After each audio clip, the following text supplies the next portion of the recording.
Está conosco os estudantes de Direito do Instituto Superior Politécnico Independente.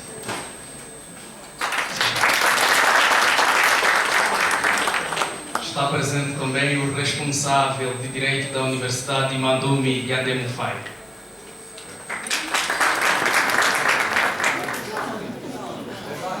Ok, não se faz presente. Está presente o Dr. Souza Tandala, funcionário da SIC. Seja bem-vindo.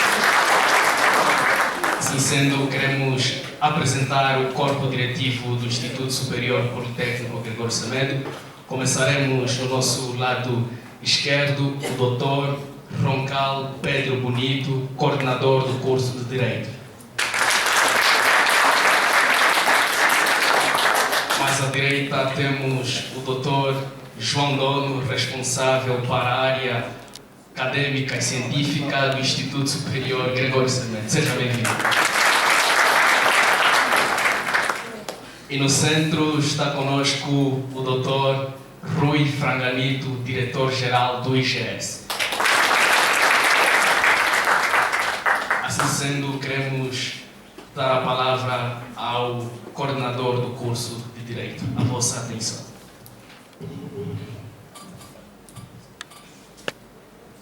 Muito obrigado.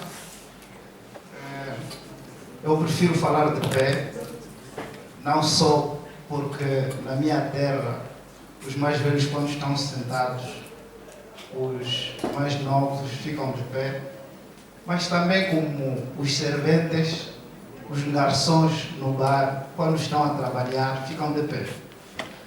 É por isso que eu prefiro ficar de pé. Excelência Dr. Rui Franganito, diretor-geral do IGS, Excelência Dr. João Dono, diretor para a área científica do Instituto Superior Politécnico Gregório Semedo. Augusta Assembleia. Nós temos hoje uma atividade muito importante para nós, mas permitam-me antes dar-vos os sentimentos de boas-vindas. Saúdo-vos apoteoticamente. Permitam-me, Ika dizer o seguinte: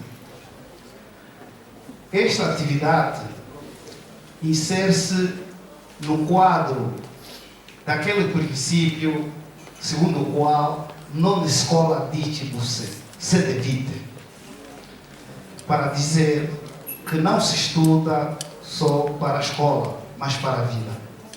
Hoje iremos ter os estudantes do terceiro ano a apresentar aqui um pouco, mas com muito significado, daquilo que eles aprenderam durante estes anos. Pelo que não vou me alongar muito, apenas dizer muito obrigado por terem vindo e ajudem a essa atividade a correr da melhor forma possível. Queremos agradecer a presença de todos aqui e eu peço uma grande salva de palmas para todos que estão aqui presentes.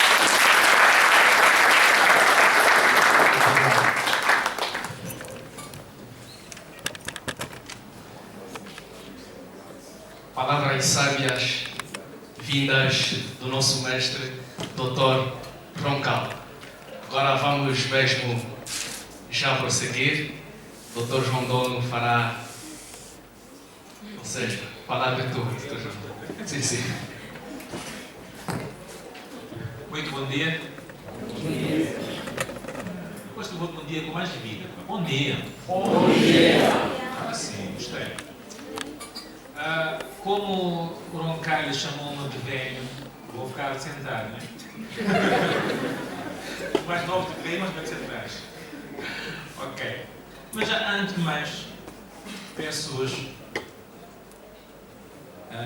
para o vosso brilhante coordenador do curso e pelo discurso que combina com ele, Mais uma salva de palmas.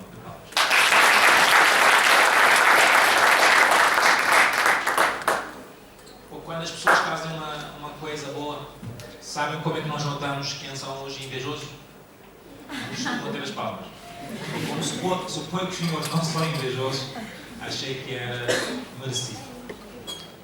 Estudantes de Direito.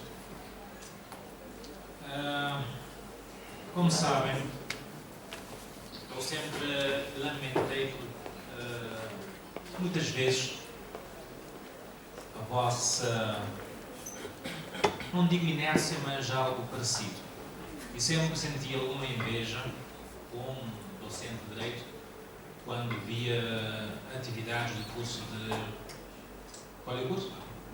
Gestão de Recursos Humanos, não é? Tinham mais vida.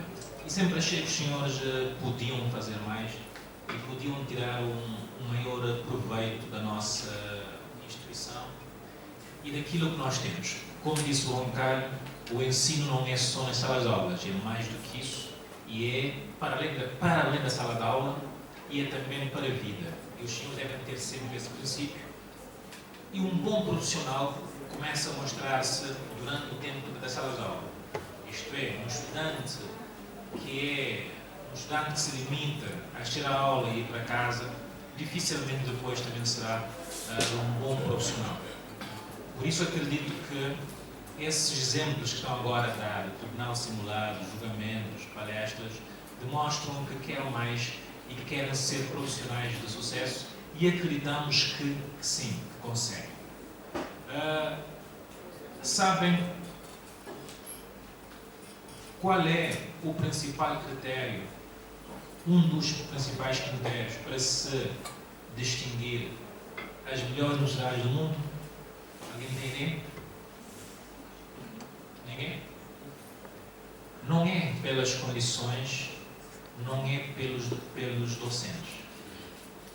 As melhores universidades do mundo têm simplesmente os melhores estudantes do mundo. O que quer dizer que, para que o IGES seja uma referência na nossa província, no nosso país e na África, temos, antes de mais, que ter os melhores estudantes, que fazem a diferença e que conseguem mostrar, tanto dentro das nossas instalações como fora daqui, que são estudantes competentes, que aprenderam e que dominam a ciência. Isso depende de vocês. De nada adianta eu estar na sala de aula, estar o professor Roncalho, o professor Fernandito, se depois isso não é espelhado nas vossas ações. Portanto, vocês têm que demonstrar e ter a verdadeira competência. Sabe o que é que significa competência? Competência significa 3 coisas. Ao contrário do que se diz, competência não é sinónimo só do conhecimento. Competência é aquilo que alguns autores chamam de chave. Chave. C-H-I-A. C significa ter conhecimento. Mas não basta ter conhecimento. É preciso ter o H, que é habilidades. Saber fazer as coisas. Saber organizar. E por último, é preciso ter atitude. Querer fazer.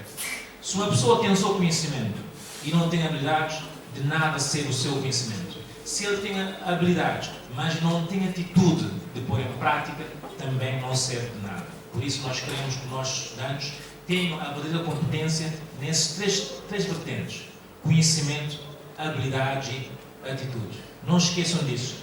Não basta só aprender. É preciso aprender, saber fazer e ter atitude para pôr em prática. Muito obrigado, senhores.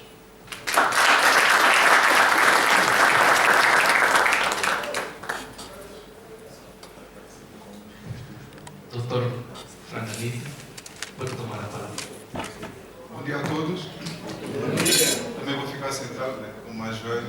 Agradecer, em primeiro lugar, a vossa presença nesta atividade. Foi uma grande conquista do Instituto Gregório Semedo, esta forte mentalidade, competência, habilidade e atitude que os nossos alunos, com base no nosso corpo docente, estão a demonstrar neste tipo de atividades, nestas palestras, julgamento simulado. É basicamente isso que nós pretendemos nestas atividades.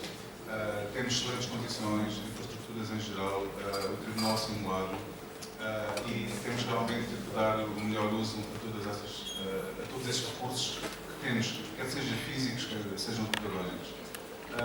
Esta atividade, como todas as outras que nós realizamos, mas basicamente esta, tem como principal objetivo desenvolver competências, como o Dr. João Dom disse muito bem, que são muito valorizadas no mercado de trabalho, quer seja em Angola, quer seja em todo o mundo, que é precisamente a questão, em termos globais, da atitude, do saber estar. Também o facto de termos aqui uma equipa do curso de Direito que está a organizar este evento, está a ter uma experiência muito importante a nível desta questão de gestão de eventos. Isso também é realmente louvar e agradecer a organização dos estudantes do curso de Direito e do coordenador do curso, o Dr. Roncalho. Portanto, o que nós esperamos neste tipo de atividades é que vocês realmente, do curso de Direito, não basta realmente dominarem as leis, não basta realmente assistirem às aulas, têm que dar passos muito mais além, no sentido de capitalizar a vossa capacidade de estar, no sentido mais lato, desenvolver as vossas capacidades de oralidade. Isso é importantíssimo.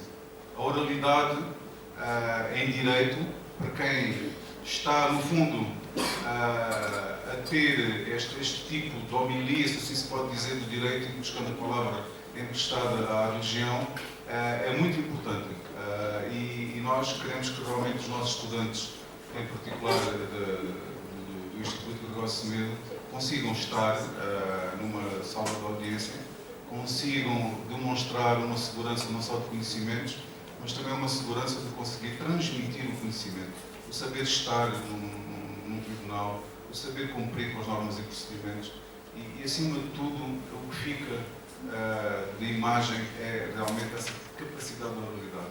Portanto, esta, no fundo, será a primeira de muitas atividades deste género, mas os nossos estudantes têm que, hoje, alguns têm algum nervosismo, isso é bom, mas têm que começar a praticar, a testar esses conhecimentos e queremos que realmente os nossos alunos brilhem quando estão em ação e hoje a minha palavra-chave nestas minhas breves palavras seria essa capacidade de oralidade, saber falar, saber colocar, saber argumentar, saber cruzar, criar sinergias com todos os conhecimentos e as leis que vocês adquirem e isso é o nosso perfil de saída do nosso aluno de Direito, uma pessoa que vá para o mercado de trabalho profissional e brilhe. Portanto, vamos então apostar na oralidade, saber falar, saber estar. Muito obrigado, desejar então bons trabalhos e recomendo sempre que os alunos, o coordenador do curso, elaborem uma breve ata para ficar registado na pasta de curso como evidência das atividades que se estão a realizar. Muito obrigado.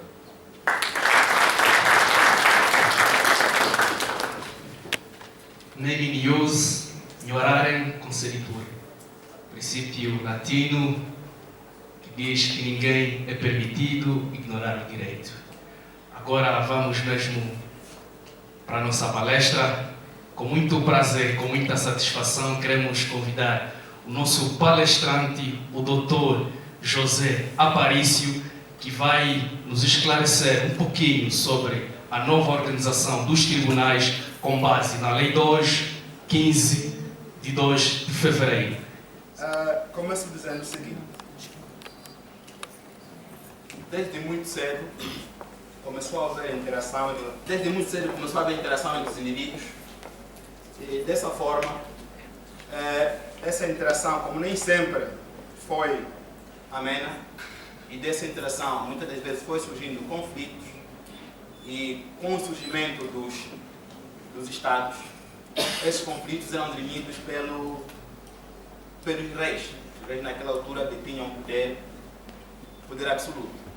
Mas com o surgimento dos Estados modernos, com o princípio da democracia, com o surgimento do princípio da legalidade e, consequentemente, da separação de poderes, o rei deixou de ser aquela entidade que passaria a resolver os conflitos. Daí houve a necessidade de criarmos um órgão que tivesse a quem fosse atribuída essa competência para resolver os conflitos. E então surgiram os tribunais. E dessa feita, estes tribunais surgiram, tinha que haver uma certa organização, uma forma de como eles podiam funcionar e podiam atuar na resolução dos conflitos. E para nós, desde sempre tivemos uma jurisdição comum, estamos a falar dos tribunais a quem vamos entregar essa competência de apreciar conflitos.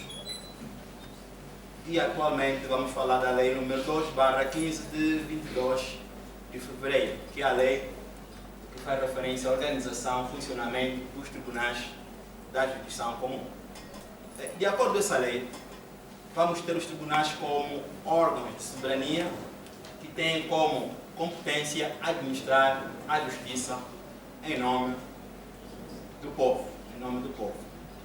E em Angola, os tribunais a quem vamos entregar essa função jurisdicional estrutura da seguinte forma: temos a nível superior, temos o Tribunal Supremo, na zona intermédia temos tribunais de relação e na base temos chamados tribunais de comarca. E é a esses tribunais que é entregue a função jurisdicional.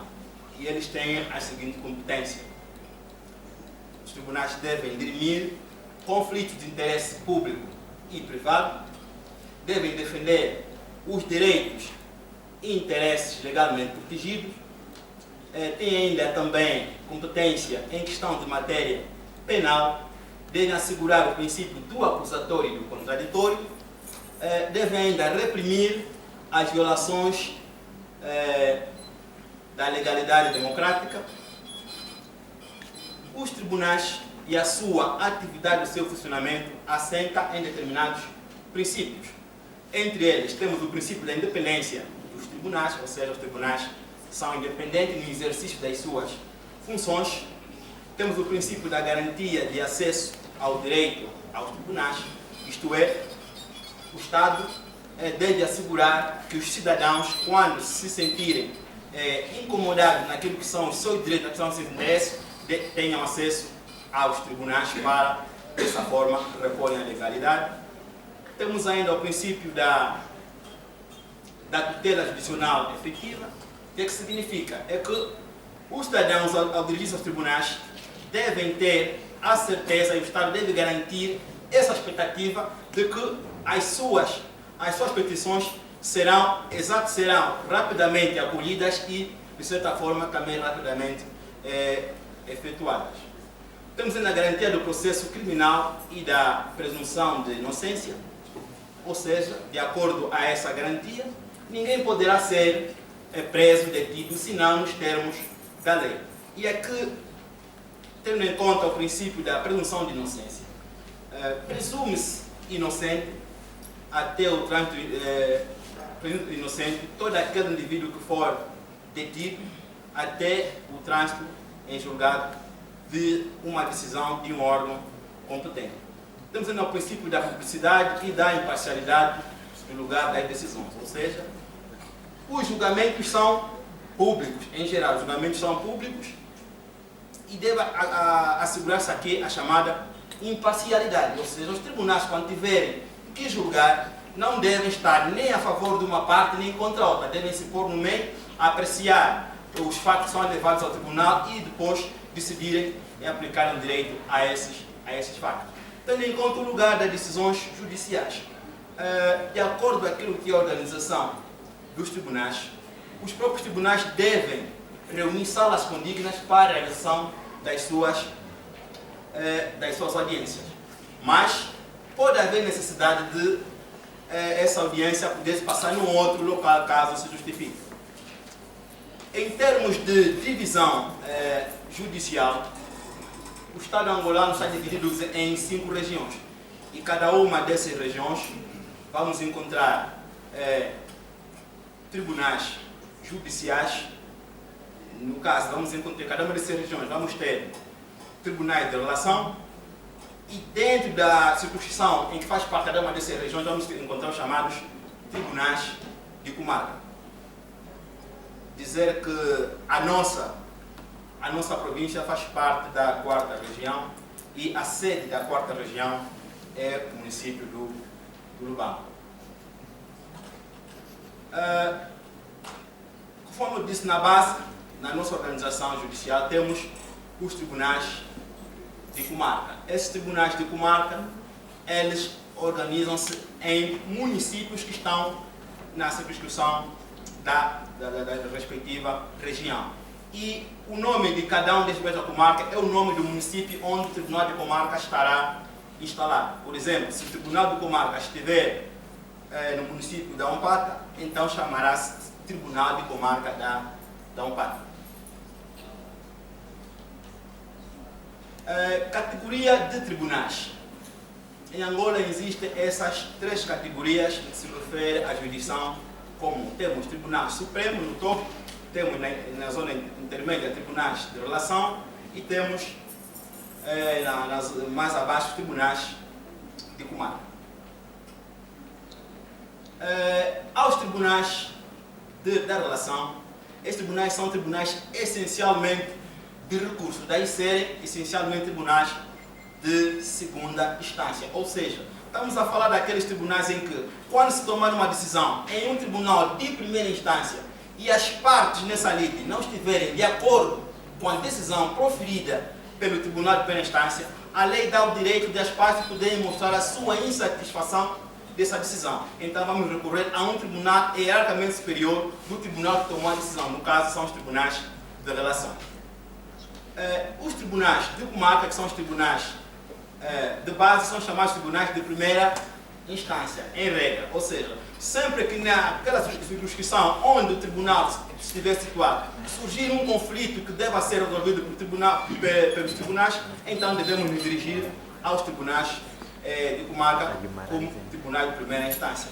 E estes tribunais têm competências gerais, podem apreciar casos de natureza civil, casos de natureza administrativa, casos de natureza criminal,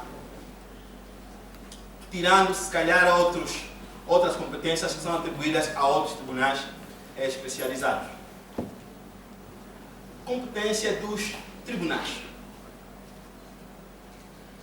Dizer que a competência dos tribunais é aferida tendo em conta o princípio da hierarquia, o princípio do território, o princípio da matéria e também o princípio do seu valor, ou seja, do valor da causa.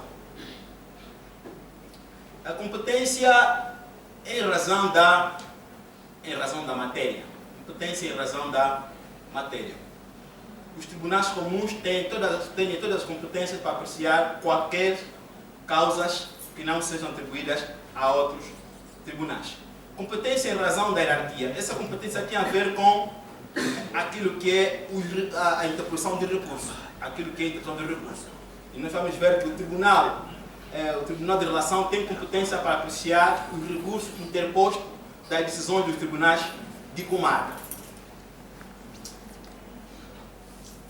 E o Tribunal Supremo terá competências para apreciar e decidir dos recursos interpostos dos tribunais da relação.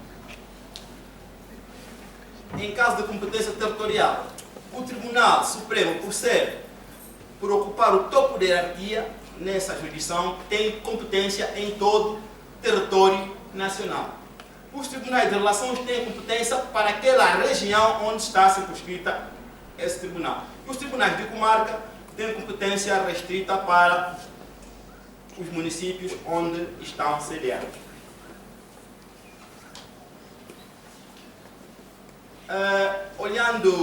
Falando aqui mais propriamente de cada um dos tribunais, vamos ver que o Tribunal Supremo é um órgão superior da hierarquia dos tribunais. O tribunal tem a sua sede em Luanda, é composto por vários órgãos. Essencialmente temos o presidente do Tribunal Supremo, temos o plenário, que é o órgão colegial mais alto do Tribunal Supremo, e também está dividido ou fraccionado em câmaras especializadas.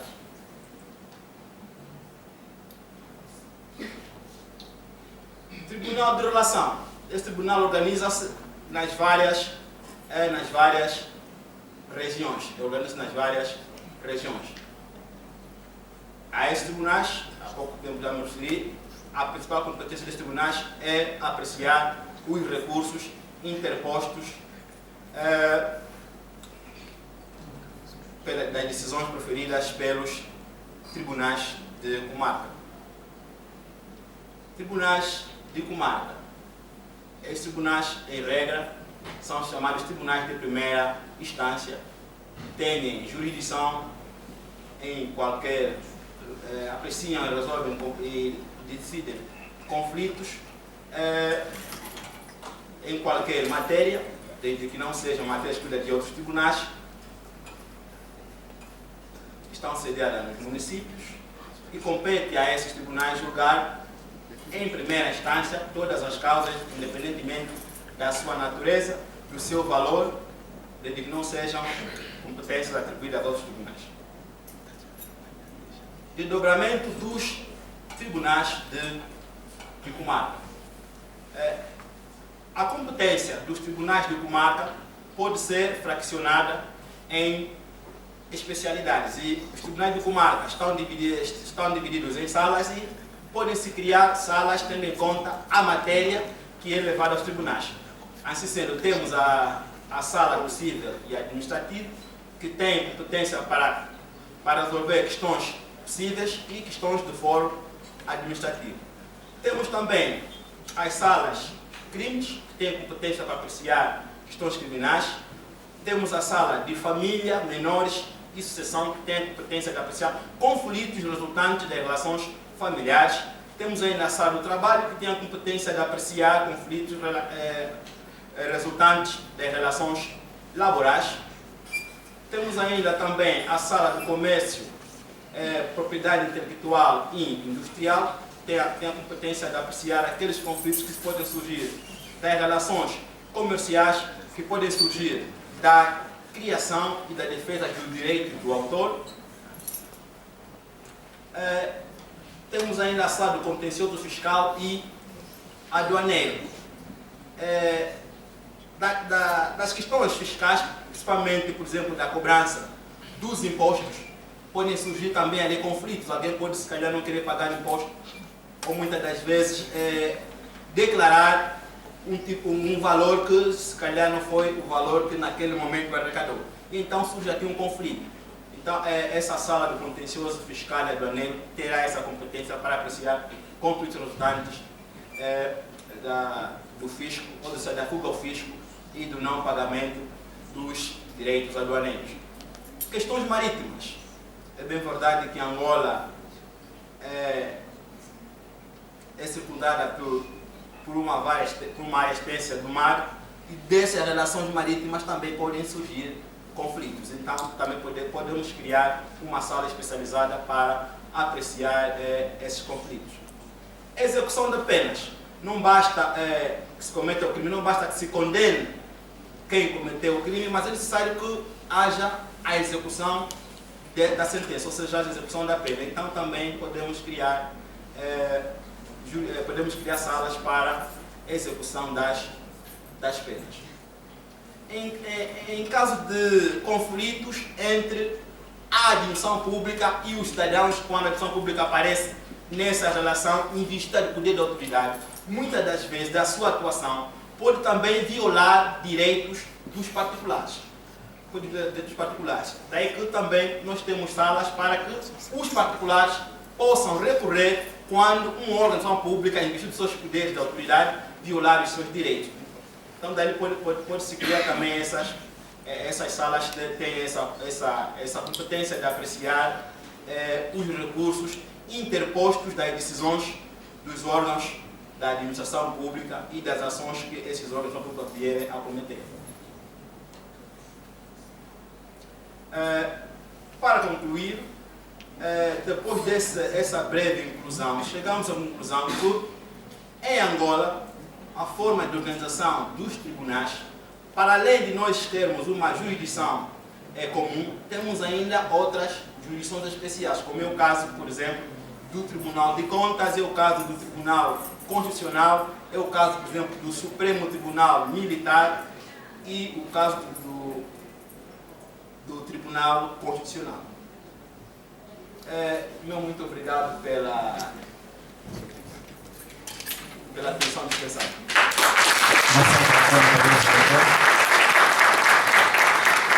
Vamos presenciar o julgamento simulado e queremos que cada um de vós aprecie cada momento.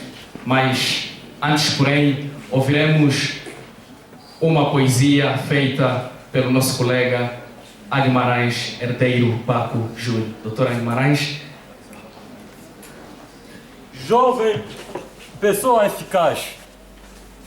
Jovem, pessoa eficaz. Com brilho ou sem brilho? Com brilho ou sem brilho? Pessoa eficaz. Eu sou a perfeita descrição entre a criança e o velho, caminhando mesmo em abrolho. Sou inexplicável que nem a intenção.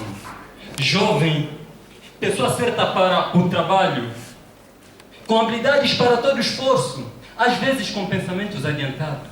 Jovem, pessoa eficaz, com brilho ou sem brilho? Com brilho ou sem brilho? Pessoa eficaz. Que dentre o sonho e a conquista sou que nem a rapidez.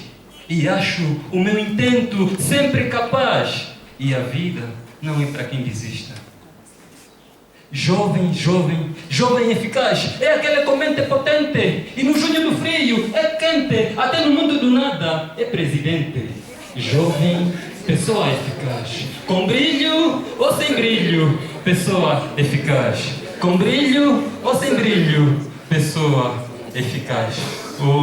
Ser jovem é mostrar-se sempre capaz, até na constante insensatez, na triste e tolice é a sensatez.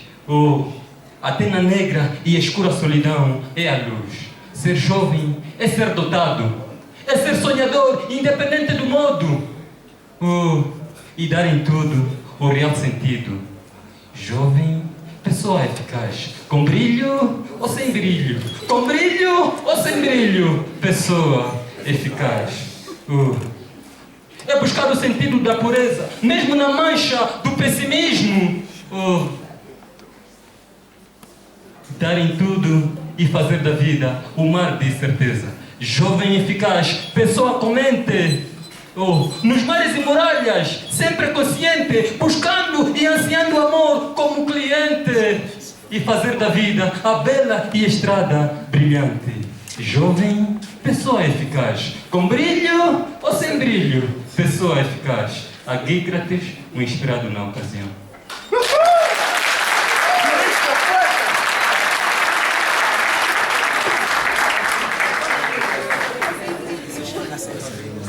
Sem mais demora, vamos nos colocar em pé para a entrada dos meritíssimos juízes.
Está aberta a sessão de julgamento.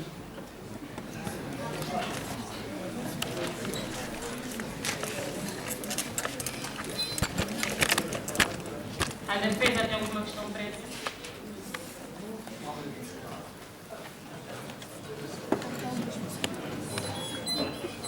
Não obstante nenhuma questão prévia, faremos em seguida a leitura da acusação feita pelo Ministério Público.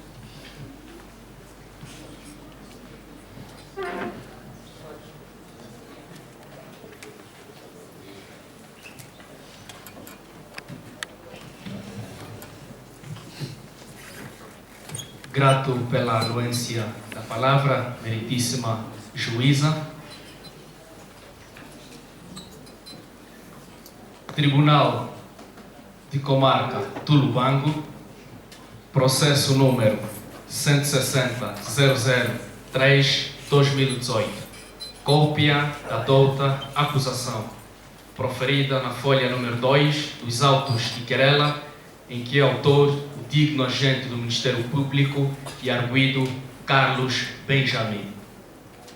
O agente do Ministério Público acusa em processo querela Carlos Benjamin, de 50 anos de idade, natural da província da Huila, filho de Armando dos Santos e Fausta João, residente nesta cidade do Lubango, província da Huila, bairro Comandante Coboi, casada com a senhora Anabela Benjamin, tendo com a mesma 4 filhos. Porquanto, no dia 13 de julho de 2018, pelas 15h23, o senhor Carlos Benjamin foi assaltado em plena viagem de autocarro, onde o mesmo era cobrancista, vulgarmente chamado cobrador, na rua de Olinda Rodrigues, de frente ao edifício da Luz Holanda. Carlos Benjamin, em pleno exercício das suas funções, deparou-se com uma situação desagradável em seu autocarro que fazia a rota Arco-Íris-Chiopo. Carlos Benjamin sentiu um forte puxão pela correia da mala de mão que guardava o dinheiro, que o fez desequilibrar-se e cair, largando a mala na queda. Porém, Carlos Benjamin, tendo sido atacado pelas costas dentro do autocarro, apinhado de gente, não teve tempo nem possibilidade de ver o ladrão. Não obstante, ao recobrar o equilíbrio, imediatamente notou que alguém saltara com alguma precipitação do autocarro em andamento e se lançara numa corrida pela rua acima citada, que mais parecia ser uma fuga.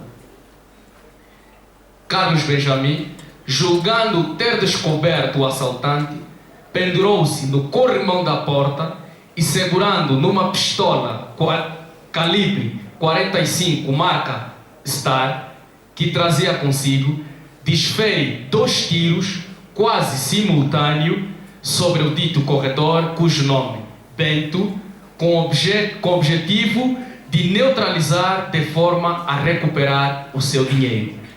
Carlos Benjamin, com o primeiro tiro, atinge a perna esquerda do desafortunado corredor, Bento. O segundo disparo, por falta de pontaria, atinge uma segunda pessoa, no caso, Antônio, causando-lhe a morte imediata. Por acaso, Antônio era o verdadeiro assaltante, que segundos antes descera já do autocarro, com aparente tranquilidade, com a mala de dinheiro escondida por baixo do casaco. Carlos Benjamin agiu de forma nervosa e precipitada quanto à prática deste ato. Carlos Benjamin, com o seu comportamento, praticou um tipo legal de crime de homicídio voluntário simples, previsto e punível pelo artigo 349 do Código Penal, com uma pena de 16 a 20 anos de prisão maior. E o crime de posse ilegal de arma, previsto e punível pelo artigo 253, parágrafo 1º, com uma pena de 6 meses e multa correspondente. Concomitantemente, o crime de ofensas corporais simples, previstas e punível pelo artigo 360, número 4, com uma pena de 18 meses e multa nunca inferior a 1 ano. Provas dos autos. Testemunho: Chiputo Moraes. Situação carcerária: o crime não admite liberdade provisória. Requeiro, pois, que, recebida a presente acusação, se incinjam nos ulteriores termos de processo de querela. Obrigado, meritíssima. Ouvimos a acusação pelo Ministério Público, vamos ouvir a leitura do despacho de pronúncia. Registro e junto aos autos o certificado de registro criminal do réu, vejo aos autos dos termos e para fim do disposto artigo 349 do Código Penal. O Tribunal é competente, as partes são legítimas, o processo é próprio e não enferma de nulidade, exceções ou de questões prévias que obstam ao conhecimento do mérito da causa. Não se registrou atos ilegais, nem excesso de prisão preventiva. Recebo a douta querela formulada pelo digno magistrado do Ministério Público junto deste tribunal e, porque se faz prova bastante, pronuncio o réu Carlos Benjamin por quanto resulta dos autos. No dia 13 de junho de 2018, pelas 15 horas e 23 minutos, Carlos Benjamin se encontrava no exercício das suas funções como cobrador do autocarro da empresa Emotrac. Em plena viagem na rua de Olinda Rodrigues, de frente ao edifício Luz Holanda, quando transportava passageiro do troço Arco-Íris-Chioco, sentiu de repente um forte puxão pela correia da mala de mão em que guardava o dinheiro, que o fez desequilibrar-se e cair, largando a mala na queda, tendo sido atacado pelas costas. Dentro do autocarro, que não teve tempo nem possibilidade de ver o ladrão. Ao recuperar o equilíbrio, imediatamente notou que alguém saltara com uma precipitação do autocarro e se lançara numa fuga, julgando ser o ladrão. O réu, Carlos Benjamin, pendurou-se no corrimão da porta, segurando numa pistola que trazia consigo, disparou 2 tiros quase simultâneos sobre o dito corredor Bento, sendo a sua intenção de fazer parar, por forma de recuperar a mala do dinheiro. Com o primeiro dos 2 tiros, atingiu perna de Bento à esquerda, com o segundo atingiu Antônio por falta de pontaria, causando-lhe a morte. E por acaso era o verdadeiro ladrão, por ter encontrado a mala do dinheiro por baixo do casaco. Com este comportamento descrito, cometeu Carlos Benjamin o crime de homicídio voluntário, previsto e punível pelo artigo 349 do Código Penal, o crime de posse, uso ilegal de arma de fogo, punível previsto pelo artigo 123 do Decreto Legislativo 347 de 22 de novembro. O crime de ofensas corporais, punível e previsto pelo artigo 360, número 4 do Código Penal. Agravam-se a responsabilidade do réu, as circunstâncias por ter sido em repartições públicas e por ser durante o dia, nos termos do artigo 34, número 7 e 18 do Código Penal. Atenua-se a responsabilidade criminal do réu pelas circunstâncias do artigo 39, número 2, 5, 10, 15 do Código Penal. Mantenho a situação carcerária do réu. Notifico 18 de junho de 2018. A defesa tem a sua contestação, visto que não consta dos autos.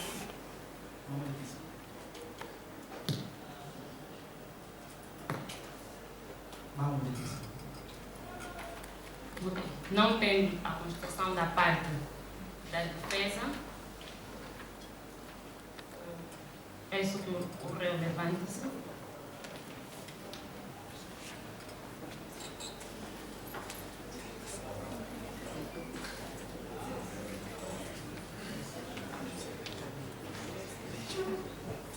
Senhor Carlos Benjamin estará diante desse julgamento em juramento.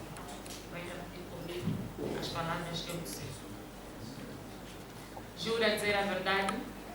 Juro dizer a verdade. Somente a verdade. Somente a verdade. E nada além do que a verdade. E nada além do que a verdade. Senhor Carlos Benjamin está perante juramento a este tribunal. Se omitir um facto, estará a incorrer ao crime de falsas declarações. Senhor Benjamin, Diga o seu nome completo. Carlos Benjamin. Quantos anos de idade? Tenho 50 anos de idade. Quantos filhos? 4 filhos. Quantos menores? 3 menores. Casado? Sim. Com quem? Uma esposa, Anabela Benjamin. Trabalha? Sim. Onde? Na empresa em Montraque. Quantos anos de trabalho? 10 anos de trabalho. Sofre de alguma doença? Não.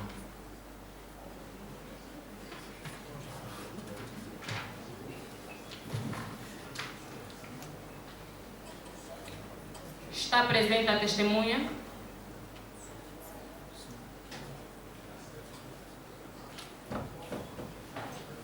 Peço que a testemunha se retire da sala, porque vamos interrogar o réu.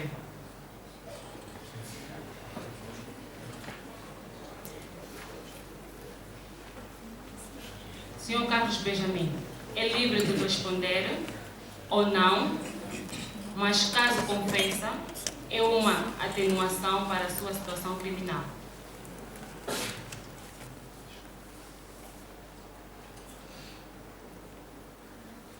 Senhor Carlos, faça uma simula dos fatos ocorridos no dia 13 de junho.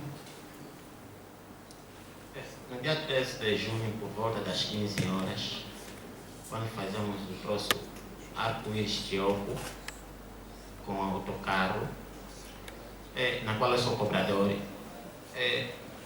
assim que chegamos mesmo no bairro de Olinda Rodrigues, de frente à empresa Luz Holanda, foi assim que alguns delinquentes dentro do autocarro espancaram-me e, em simultâneo, tiraram-me a pasta na qual tinha dinheiro. Eu, sem força, porque com aquela pancada caí, tentando me recuperando da força, foi assim que vi no autocarro saiu alguns e um principalmente a correr, estava a correr. Eu vi que foi mesmo ele que levou dinheiro. Então, como eu levava a minha proteção, a pistola, para proteger o dinheiro, eu disse que vou disparar. Eu pensei que eu não queria matar, fiz disparo, só na pele. Mas como acordei inconsciente quase, e peguei naquela segurança aí no corrimão do autocarro, e o carro estava em movimento, o segundo tiro, por falta de pontaria, foi calhar noutra pessoa. Afinal, ele mesmo que levou a minha pasta de dinheiro. Sim. Onde é que o senhor Carlos Benjamin encontrou a arma? Eu fui militar. E, sim, minha arma é do tempo de guerra. De guerra, fui militar. Agora, no tempo de mobilização, como no nosso bairro tem muito bandido, não tem esquadra policial, para a proteção pessoal e da família, preferi não entregar. Mas nunca fiz o uso da arma, a não ser naquele dia.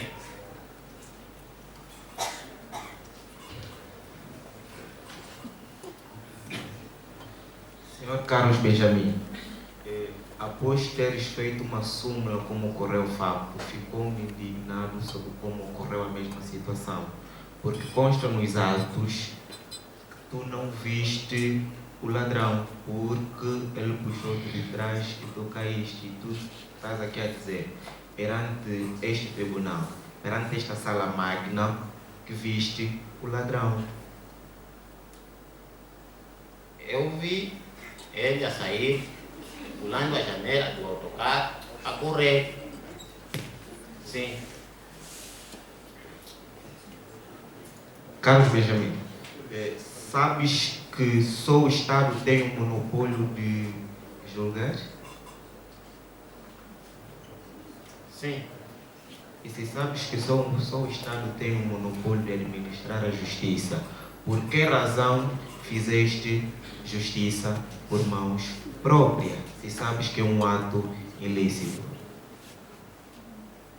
A intenção era só de assegurar, proteger o dinheiro para apresentar no patrão, mas não, a intenção também não era de matar, não, é só para dar, só neutralizar esse foragido. Pela palavra que ele disse.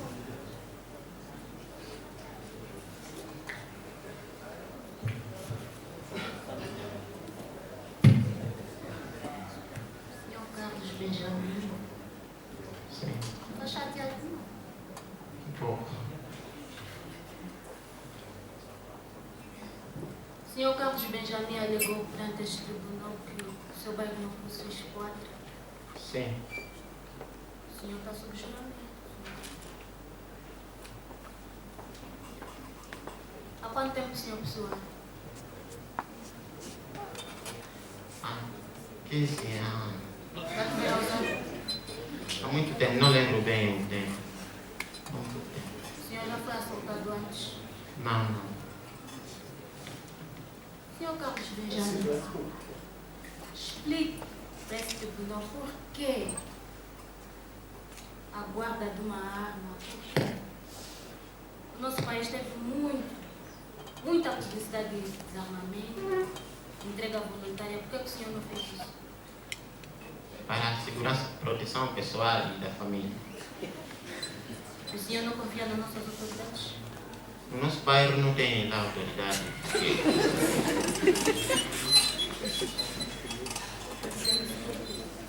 Permita-me passar em ata.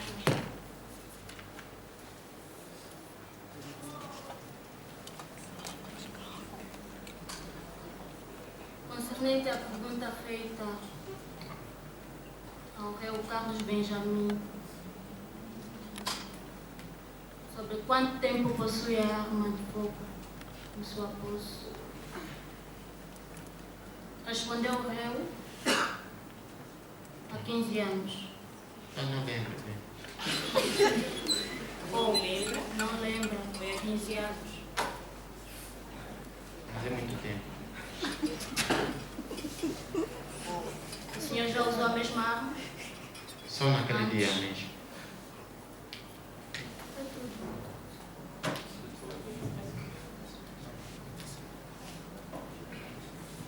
A defesa tem alguma questão? Não, mas...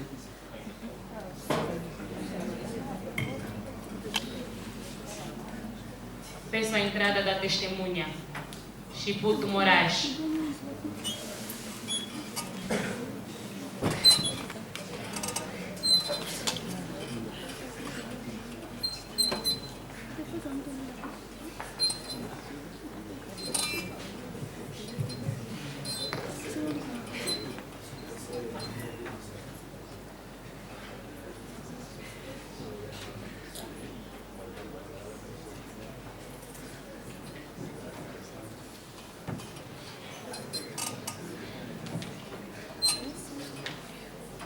Senhor Chiputo Moraes, estará diante de juramento neste tribunal. Vai repetir comigo o que vou dizer. Jura dizer a verdade? Juro dizer a verdade. Somente a verdade? Somente a verdade. E nada além do que a verdade? Nada além do que a verdade. Senhor Chiputo Moraes, está diante de juramento. Se omitir um facto, estará a correr no crime de falsas declarações. Senhor Chiputo Moraes, o senhor conhece o senhor Carlos? O senhor Carlos lhe conheci no dia 13 de julho. Onde? No autocarro da Hemotrack.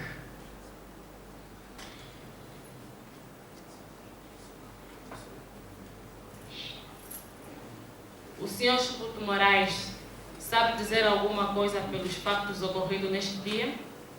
Sim, tem alguns argumentos relacionados com o acontecimento que ocorreu no dia 13 de junho, às 15 horas, em frente à Lusolândia, no autocarro da Hemotrack.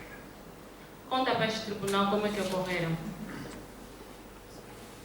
No dia 13, à volta das 15 horas e alguns minutos, o autocarro estava a descer para os Chiocos.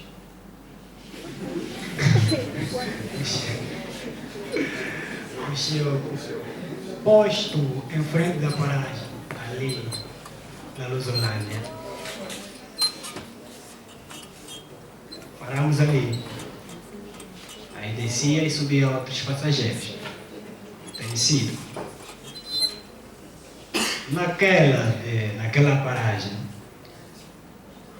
sai um indivíduo, empurra o senhor Carlos Benjamin pelas costas e puxa-lhe a mala, ou a pasta que tinha o dinheiro.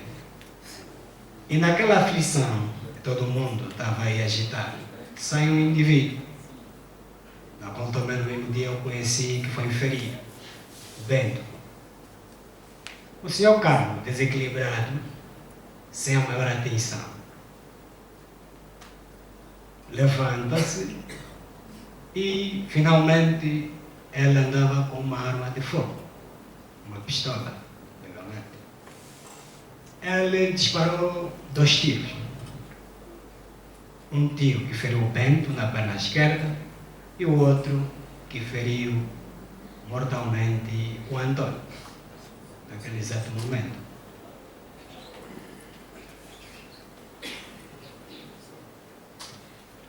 O senhor Moraes conhece os homens que puxaram a mala do senhor Carlos? Não conheço.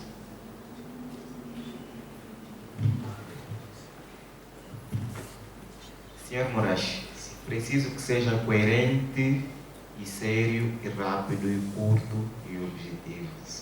Senhor Moraes, o Correio Carlos teve a possibilidade de ver o ladrão? Como eu ia dizendo, o Carlos estava desequilibrado, disparou. A minha questão não foi se estava equilibrado ou desequilibrado, se ele teve a possibilidade de ver o ladrão. Não teve.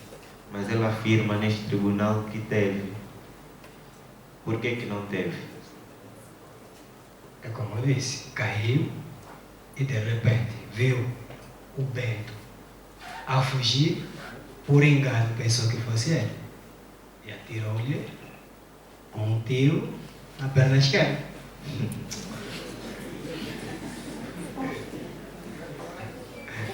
Obrigado, Merico.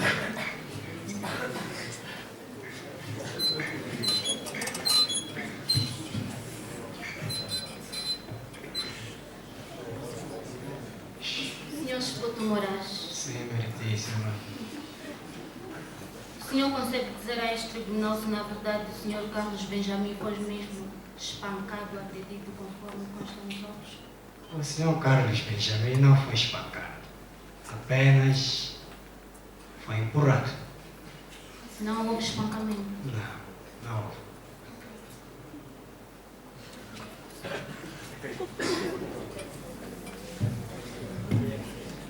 Digníssimo, alguma questão? A defesa tem alguma questão? Sei quem estão os meritíssimos.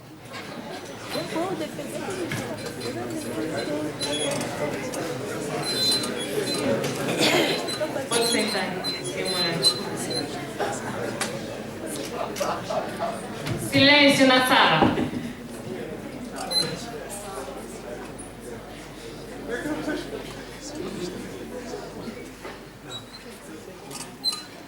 Não obstando, a defesa não tem nenhuma questão. Vamos passar para as alegações finais. A palavra é sua. Obrigado, meritíssima.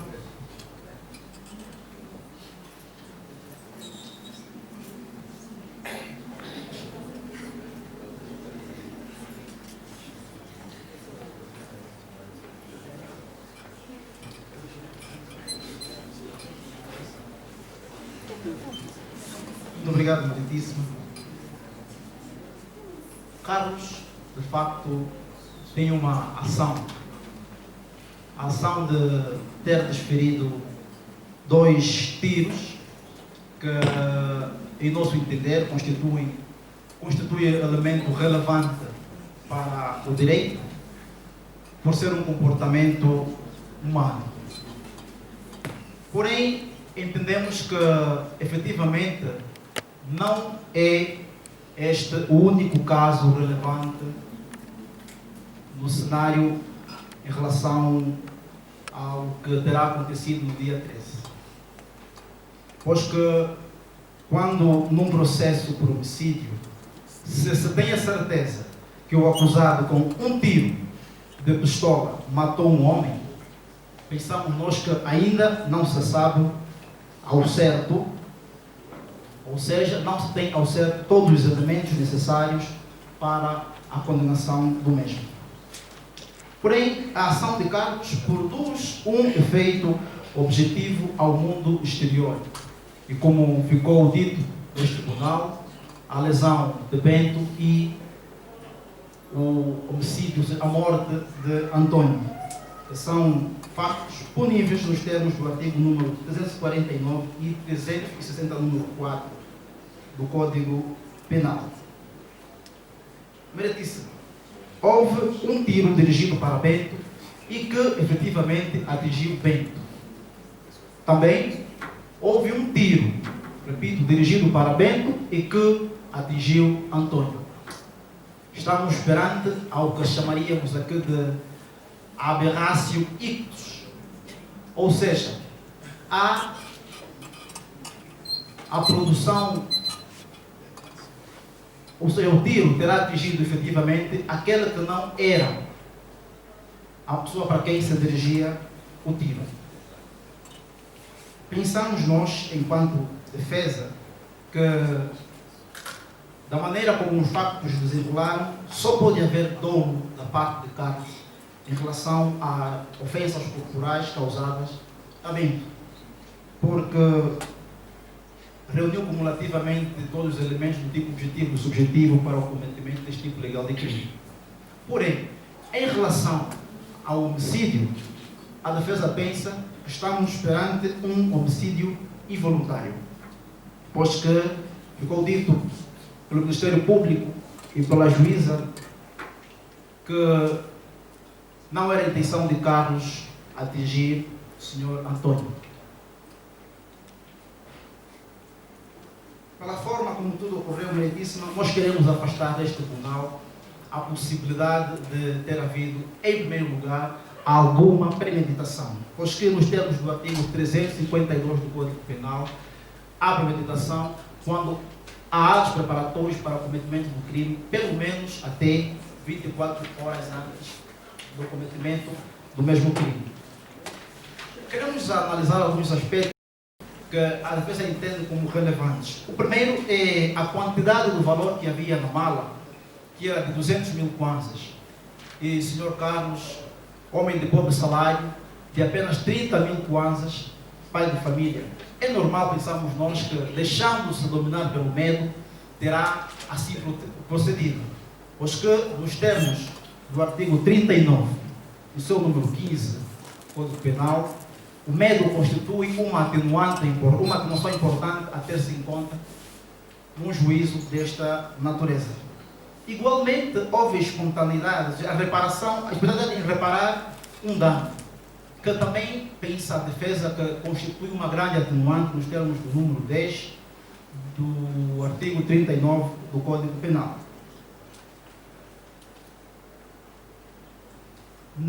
Não houve intenção de Carlos, como dissemos há pouco tempo, e, afinal, a defesa também pensa que todas as leis devem obediência à Constituição da República de Angola. Meritíssima, o Sr. Carlos é pai de 4 filhos, é marido de uma senhora que, como foi dito, não trabalha. Pois, vejamos, meritíssima, no artigo número 35 da Constituição da República de Angola, no seu número 1, consagra a família como sendo o núcleo fundamental de qualquer sociedade. Além de que, diz também que a família goza de especial proteção do Estado. E a defesa quer sublinhar, merecedora de especial proteção do Estado. perguntamos a este tribunal que mais 4 meninos estariam ali pelas ruas, suscetíveis ou vulneráveis às várias perigosidades, podendo até mesmo expor-se a outras atitudes menos boas. Pensamos que o Sr. Carlos deve, em princípio, ter a possibilidade de ter os seus filhos por perto. E queremos avançar, e por estes elementos que não são os únicos relevantes, ainda nos termos do número 1 do artigo 39 do Código Penal, pelo facto do Sr. Carlos ter tido um bom comportamento anterior, a defesa apela a este tribunal que seja um elemento a ter-se em conta, pois que o Sr. Carlos foi militar e prestou serviços relevantes a esta pátria. Também, como sabemos, o Sr. Carlos é réu primário. Ora, nos termos do artigo 39 do Código Penal, no seu número 4, houve um ato que motivou, sem dúvidas, o facto do Sr. Carlos ter desferido 2 tiros. Ou seja, se não tivesse sido vítima daquela agressão que foi bem dita pela testemunha, efetivamente o Sr. Carlos, em momento algum, teria recorrido a proceder da maneira como terá procedido. Pois, entende a defesa que estamos perante um homem que, infelizmente, em circunstâncias desfavorecidas assim, terá desferido 2 tiros, mas que, entretanto, não constitui razão suficiente para ficar privado da sua liberdade. Por isso, a defesa pede a este tribunal que tenha em atenção os aspectos levantados pela defesa. Por enquanto, é tudo. Obrigado.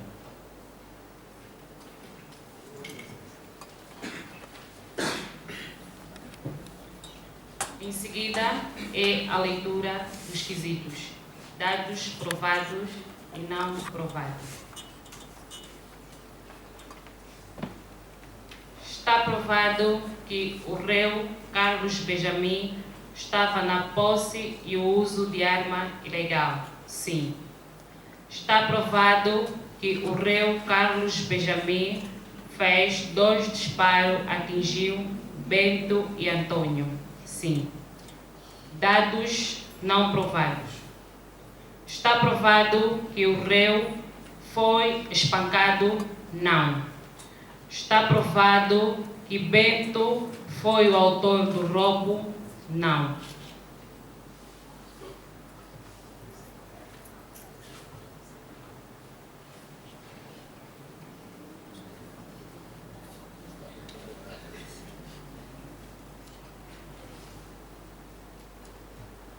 A defesa tem alguma reclamação concernente aos quesitos? Não, meritíssimo.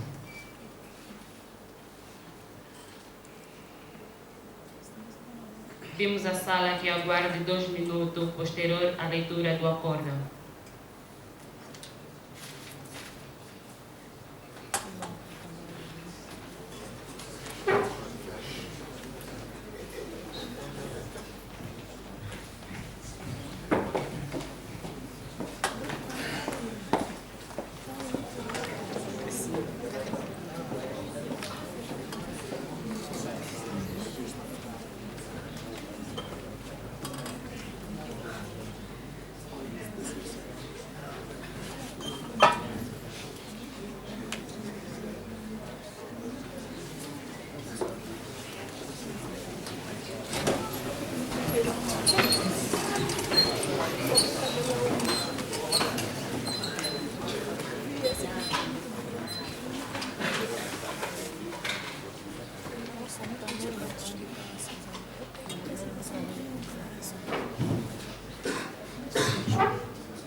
Agora é o momento da leitura do acórdão. Acórdão a meritíssima juíza de direito e os seus ilustres assessores deste tribunal. Recebida a douta acusação do digno magistrado do Ministério Público, junto a este tribunal, foi pronunciado o réu Carlos Benjamin, filho de Armando dos Santos e de Fausta dos Santos, natural do Bango, 50 anos de idade, casado com a senhora Anabela Benjamin, morador do bairro Chioco, nascido aos 22 de março de 1968. Porquanto resulta dos autos que lhe é imputado pelo Ministério Público. Designa a data de julgamento, a ele se procedeu com total observância das formalidades legais, tendo o réu defendido pela forma expressa junto aos autos como consta na ata. Foram elaborados quesitos sobre a matéria de fatos que não mereceram de qualquer reclamação e oportunidade foram dados às respectivas respostas. Tudo visto e ponderado, discutida a causa, aprovou-se a seguinte matéria de fato. No dia 13 de junho de 2018, pelas 15h23, o réu Carlos Benjamin estava na posse de uso de uma arma de fogo, que fez 2 disparos, em que um dos disparos atingiu Bento na perna esquerda e outro atingiu Antônio mortalmente. Carlos Benjamin foi roubado a mala do dinheiro na rua de Olinda Rodrigues, de frente ao edifício Lusolândia. O quadro fático descrito permite-nos afirmar que efetivamente o réu cometeu o crime de homicídio voluntário simples, ofensas corporais, a posse e uso ilegal de arma de fogo, que vem pronunciado, previsto e punível pelo artigo 349 do Código Penal, 360, número 4 do Código Penal, 123 do Decreto Legislativo 347 de 22 de novembro, agravado pelas circunstâncias do artigo 34, número 17 e 18 do Código Penal, atenuado pelas circunstâncias do artigo 39, número 2, 5, 10, 15 do Código Penal. Pelo exposto, o Tribunal julga procedente, porque provada a douta acusação e, em consequência, decide, em nome do povo, condenar o réu pelo crime de homicídio voluntário simples na pena de 17 anos. Prisão maior. No crime de ofensas corporais, na pena de 1 ano e 6 meses, multa de 300.065 kwanzas, na razão de 1.000 kwanzas por dia. No crime de a posse e o uso ilegal da arma de fogo, na pena de 1 ano e multa de 180.000 kwanzas, na razão de 1.000 kwanzas por dia. Feito o cúmulo jurídico, vai o réu condenado na pena única de 16 anos e 6 meses, na multa de 4.145.000 kwanzas, até 1 ano na razão de 1.200 kwanzas por dia. Imposto de justiça, 50.000 kwanzas, 200.000 a indenização da família da vítima. Recolhe o réu à cadeia. Isso não é justo. O meu irmão mesmo que não fez nada. Está satisfeito pela decisão?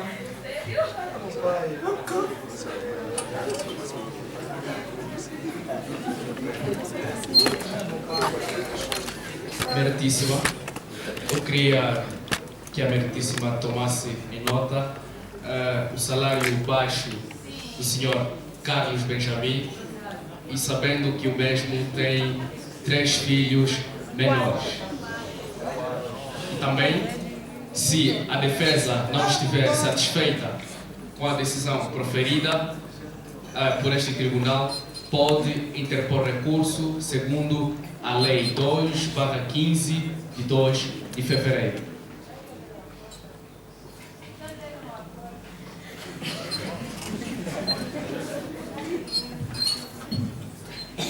A defesa. Meritíssimo. A defesa não está satisfeita com a decisão deste tribunal. Portanto, pensamos que este tribunal não agiu observando a lei por ter ignorado várias situações atenuantes que cabem ao réu, tipificadas na lei penal angolana, tendo julgado única e exclusivamente conforme a sua consciência e colocando a sua convicção por cima da lei.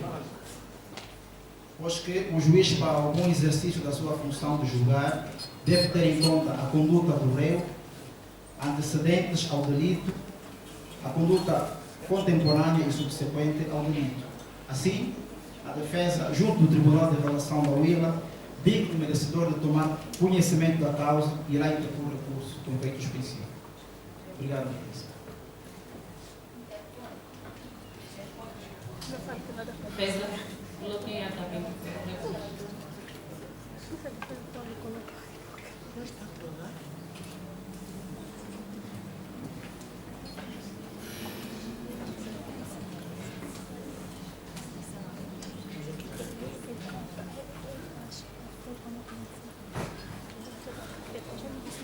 Meritíssimo, queremos fazer constar em ata.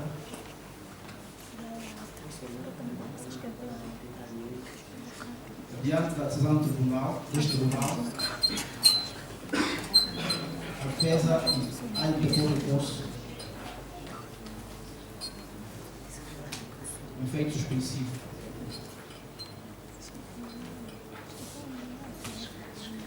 Ok? Está terminada a nossa sessão de julgamento. Se eu não ficasse, meu irmão morreu num casa de 30 mil.